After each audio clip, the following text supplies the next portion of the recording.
So I got ninth today. That's not bad. All right, so what is this? This is Losers Finals. Bakuuda will be playing the Olimar, and LordMix brought out the Bayonetta. He played Bowser in him in winner's bracket, and Bakuuda won game one pretty solidly. And Yeah, I then, was commentating that one. yeah.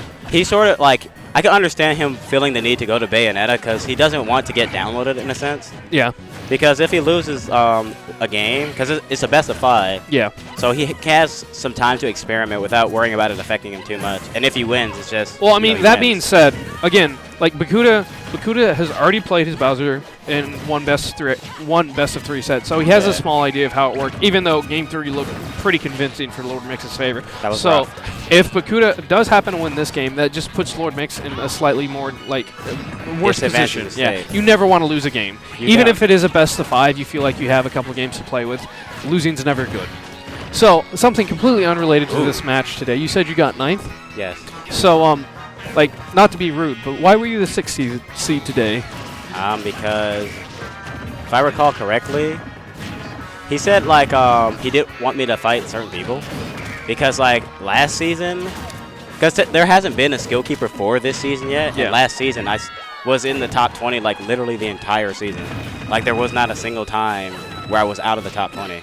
True. And there was But- actually a point where I was in the top 10. Yeah, I mean, you play a lot. Yeah. You're always on the grind. I can see you being in the top 10 on the skill keeper.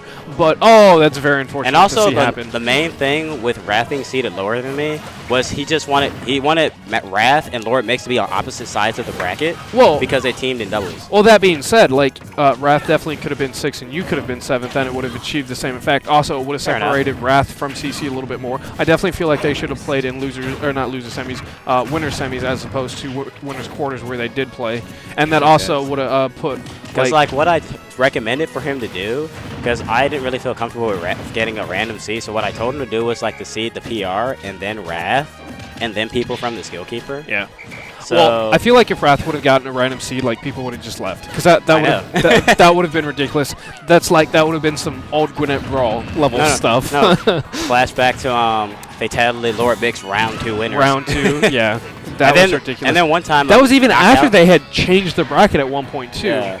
That was ridiculous.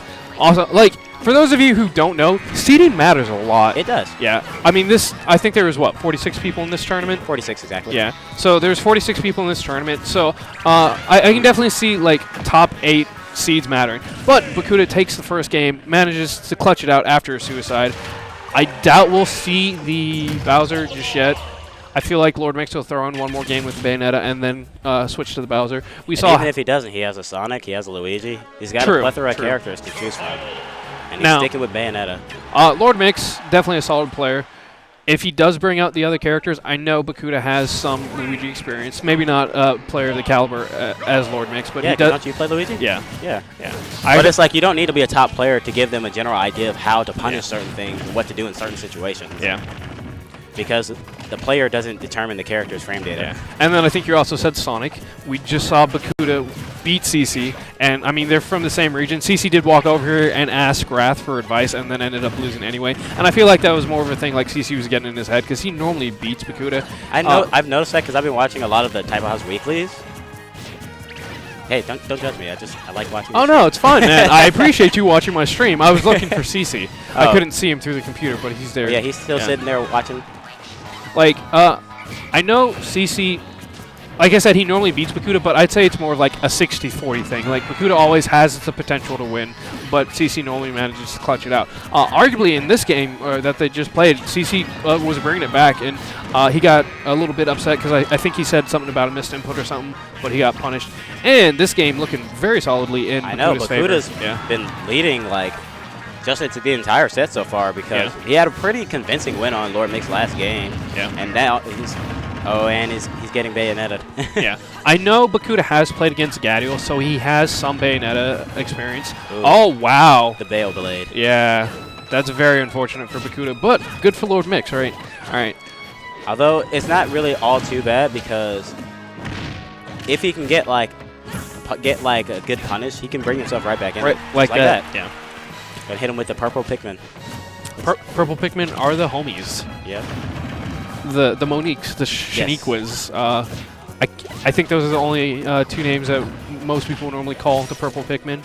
I just call them by the colors. The purple. Well, I mean, purple's a special. They get their own names. Yeah. Because I have played Olimar very, very little. Because sometimes even today I went random in bracket, and sometimes I'll get Oh Olimar. wow! I just want to talk really about good chase on that roll. Well, just that entire scenario was really good. Like LordMix teched in. Oh, and he gets a stock. Anyway, even with that phenomenal string of events coming from Bakuuda, LordMix teched in, got onto the ledge, which time he waited it out, hit him with something, and then chased him and got it, but still got Bayonetta in the end. Yep. But one thing I'd love to see from Bakuuda, he's been traveling with us a lot more. He's actually not technically part of Typo. He claims LSA, which is another Middle Georgia crew. I noticed that because I remember CC told me that at one point. He was like, he's not actually in Typo. Yeah. But like, oh, okay. Yeah, the TO assumed everyone in the car was Typo today, so even Barth got in on the Typo action. Well, I mean, they rode with you guys. Yeah, so they get to be part Typo of for the the crew. day. Yeah. Anyway, but I'd love to see Bakuuda make it onto the power ranking. He's always just below. He's I feel that in this past season, he was in a similar boat to Kamikaze, where he was always just right there, but just wasn't able to make it. Well, before the season, he didn't really travel enough. But again, recently I've been like, hey man, you know me and CC go to a tournament every weekend. We will get you from Macon and pick you up, and you can come to a tournament. And he normally does very well, but he just always kind of manages to not clutch it out in the end. Like he did with LordMix today. He took it to Game 3 and then got whopped. He did the same thing with Player 1 at NACL, and I can't remember what other tournament he did. But that's very much the story of Bakuuda's career. He'll take Game 1 pretty solidly, Game 2 will be pretty close, and then he just swap Game 3. I'm not sure if it's an inexperienced thing or a nervous thing, but... Sounds like a leveled up version of me. Yeah. Because he might be doing what I do, because a lot of times when I fight players like Harlock, I don't really play to win, I just play to experiment and see what I can learn. And I guess in a sense I should stop doing that. Yeah. Well, because I can still learn stuff and still be trying to win. Yeah, to a certain extent. Because I mean, even if you're playing to win, you can still learn stuff. And Bakuuda, very intelligent player. You normally don't catch him with the same jank twice unless you're me, in which case I only have the one jank. You mean the upbeat? Yeah. Sure you can. But Bakuuda is sitting at kill percent. LordMix struggling a little bit to get the kill. He has no Pikmin, so he really doesn't have a lot of options to challenge Bayonetta. Yeah. And unfortunately, he's going to lose that stock to Bayonetta's up air. Yeah. So again, I mean, Bakuuda didn't have any Pikmin. The only option he really had would have been to Nair, and I don't feel like it would have been enough to challenge anything Bayonetta put out there. I guess in a sense, I'm not sure even if he could have done this, because I'm not sure if Olimar can go under FD. That's pretty iffy. I know if he doesn't have any Pikmin, he moves faster, so I could see it being a possibility. Nice S-smash there. But at the same time, I don't think it's something you would want to try. Maybe going low and trying to snap the ledge, but this is Bayonetta. I feel like Bayonetta still would have been able to capitalize that. So Bakuuda was just in a losing position in general. Yeah. So this is looking very reminiscent of last game. Bakuuda down 90-ish%. He might be able to get a solid string and bring it back a little bit. But LordMix will probably still try to clutch it out. And oh, wow. All right. So LordMix going to go ahead and take Game 2. Now, you've seen Bakuuda play quite often. Where do you think he's going to counterpick him next? Well, if he's going to stay with Bayonetta, I feel like he's definitely not going to go to any platform stages, so definitely no Battlefield. Probably going to go for the run back or Smashville. Okay, I can definitely respect Smashville. Makes sense. Yeah. Also, I gave that the wrong person the win there. Let me fix that. I know he's playing for Typo today, but we can't show favoritism. Yeah.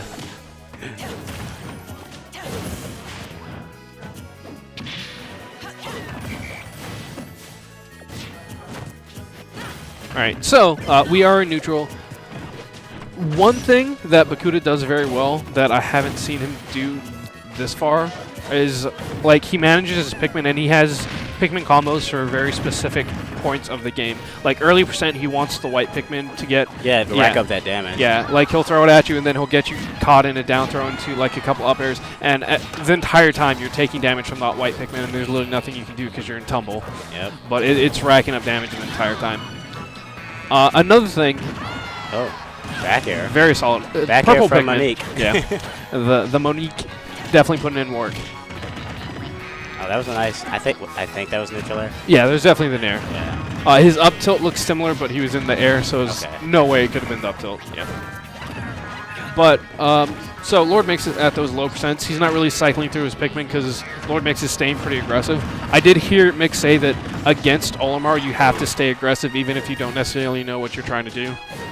I guess in a sense it makes sense because Olimar wants distance so he can throw a Pikmin at you. Yeah. That way he can rack up damage without really having to commit to too much.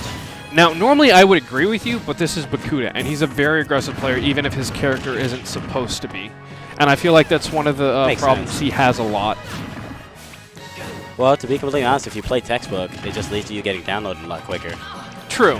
But, I mean, you can play textbook for a game and then change it up with the aggressiveness. Now, I feel like this isn't a term you hear a lot in Smash Brothers, but for a while it was very important in like the Yu-Gi-Oh community. It was called inflection point play, knowing when to be aggressive and when not to be. I know. I used to play Yu-Gi-Oh. Yeah. It's a little bit harder of a thing to like envision in Smash Bros. It's like, all right, well I have the lead, so I don't necessarily have to be aggressive, but if you back off too much and you give your opponent too you much give them a stage, chance to catch up. Yeah. That's not something you really want to do. Yeah. Like right now, Bakuuda had a phenomenal lead, and he was playing a little bit too aggressive and he was getting punished for it, but at the same time, again, you don't want to back off because this is Bayonetta. And LordMix going to go ahead and take it 3-1. So we're going to get right into Grand Finals with LordMix versus Wrath. versus Wrath.